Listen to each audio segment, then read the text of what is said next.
Last lecture students हमने discuss किया था यूनिट तक, यूनिट्स क्या होती हैं, हम उसको कंटिन्यू करेंगे। तो नेक्स्ट टॉपिक जो हमारा है वो है सिस्टम ऑफ यूनिट्स।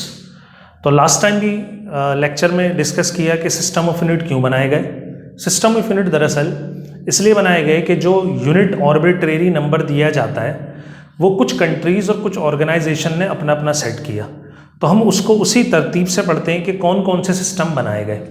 तो स्टूडेंट्स आप बोर्ड पर देख सकते हैं कि पहला जो मैंने सिस्टम ऑफ यूनिट मार्क किया है वो है CGS। CGS सिस्टम जो है ये दरअसल शॉर्ट है C for centimetre, G for gram and S for second. मतलब जहाँ पर ये सिस्टम यूज़ होता होगा और अब भी होता है, हम लैब्स में जब मेजरमेंट करते हैं तो लैब के अंदर हम CGS सिस्टम ही यूज़ करते हैं। तो यहाँ पर हमारे सिस्टम में जो लेंथ की मेजरमेंट की जाती है वो सेंटीमीटर में की जाती है, मास की मेजरमेंट ग्राम में की जाती है और टाइम की मेजरमेंट सेकंड में की जाती है। इसी तरह नेक्स्ट जो सिस्टम है वो है MKS। MKS सिस्टम जो है students, M for metre, K for kilogram and S for second. तो आप यकीनन समझ गए होंगे इस सिस्टम के अंदर मास के लिए हम यूज़ करते हैं, लेंथ के लिए यूज़ करते हैं मीटर, मास के लिए यूज़ करते हैं किलोग्राम और टाइम के लिए यूज़ करते हैं सेकेंड। इसी तरह नेक्स्ट जो सिस्टम है जो पाकिस्तान में अब भी बहुत ज़्यादा इस्तेमाल किया जाता है वो है FPS system. F for feet, P for pound और S फॉर सेकेंड।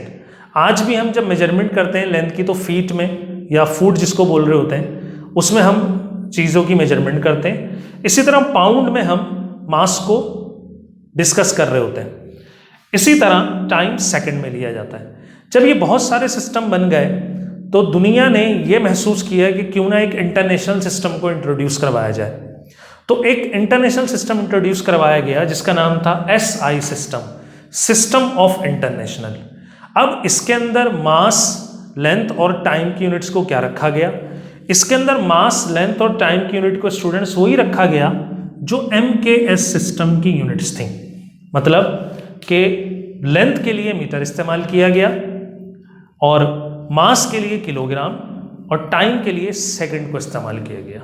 तो ये कुछ सिस्टम है जो आपने मैट्रिक क्लास में ही पढ़े होंगे, तो इनका हमने रिव्यू करा। नेक्स्ट टॉपिक की तरफ बढ़ते हैं जो है टाइप्स ऑफ यूनिट। ये भी, इससे भी आप अवेयर होंगे स्टूडेंट, ये भी आपका पुराना एक टॉपिक है जो मैट्रिक क्लास में डिस्कस किया गया होगा। तो यूनिट जो है वो दो तरह की है, लेकिन यूनिट से पहले हम ये पढ़ चुके हैं कि यूनिट किसी फिजिकल क्वांटिटी की होती है। तो अगर यूनिट दो तरह की है तो फिर फिजिकल क्वांटिटी भी दो तरह की है।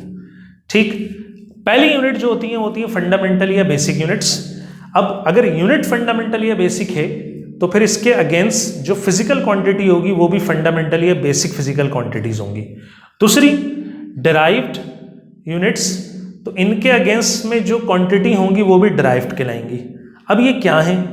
बेसिक जो हमने क्वांटिटीज बनाई हुई हैं वो 7 फिजिकल क्वांटिटीज हैं जिनकी यूनिट्स मैंने यहाँ पर डिस्कस की हैं। मैं उनके अगेंस्ट आपको क्वांटिटी भी बताता चला जाता हूँ।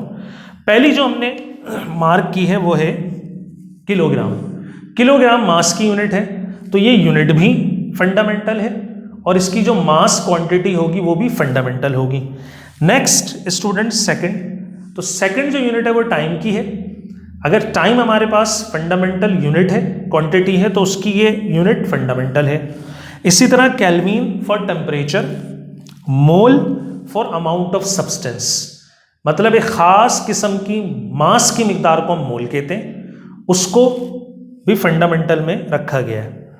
नेक्स्ट मीटर लेंथ के लिए, एम्पेयर इलेक्ट्रिक करंट के लिए और कैंडिला नूरी शिद्दत के लिए या लुमिनियस इंटेंसिटी के लिए। एक लाइट या किसी लाइट ही कहें, लाइट की इंटेंसिटी किसी सरफेस पर कितनी होती है ये उसको मेजर करती है। अब आ जाते हैं हम डिराइव्ड पर। स्टूडेंट्स एक बात अपने जहन नशीन कर लें, ये 7 क्वांटिटी फंडामेंटल है और ये 7 यूनिट्स भी फंडामेंटल हैं। इनके अलावा जितनी भी आप यूनिट्स पढ़ते हैं वो डिराइव्ड है, बस ये 7 फंडामेंटल है। उनमें कुछ एग्जांपल्स मैंने कोट की हैं, ये एक बहुत लंबी लिस्ट है। जैसे पहली एग्जांपल मैंने कोट की मीटर पर सेकंड। मीटर पर सेकंड स्पीड या वेलोसिटी की यूनिट है। एक चीज और गौर करें, ये पूरी यूनिट आपको यहां नहीं दिखेगी। मीटर पर सेकंड स्पीड या वेलोसिटी की यूनिट है। इसी तरह मीटर पर सेकंड स्क्वायर ये एक्सेलरेशन की यूनिट है, ये भी आपको यहां नहीं दिखेगी। इसी तरह न्यूटन भी एक डिराइव्ड यूनिट है, लेकिन अगर न्यूटन को आप एलिब्रेट करें फॉर्मूले से तो फॉर्मूला होता है F = ma। फोर्स F इसकी यूनिट न्यूटन होगी स्टूडेंट्स, और मास किलोग्राम, एक्सीलरेशन मीटर पर सेकंड। अगर आप गौर करें तो इस यूनिट के अंदर किलोग्राम मीटर पर सेकंड स्क्वायर है, जिसको हमने एक साइंटिस्ट के नाम से रिप्लेस करा है जो न्यूटन है। और गौर करेंगे आप इन यूनिट्स के अंदर तो ये यूनिट्स जो डिराइव्ड यूनिट्स हैं ये या तो फंडामेंटल यूनिट्स का मल्टीप्लिकेशन होंगी या डिवीजन होंगी। आपको यहाँ पर मल्टीप्लिकेशन डिवीजन दोनों नजर आएंगे, इधर मीटर सेकंड का डिवीजन है, मीटर सेकंड स्क्वायर का डिवीजन है, और न्यूटन में किलोग्राम मीटर का मल्टीप्लिकेशन और सेकंड स्क्वायर के साथ डिवीजन है। तो डिराइव्ड यूनिट वो भी होती हैं जो फंडामेंटल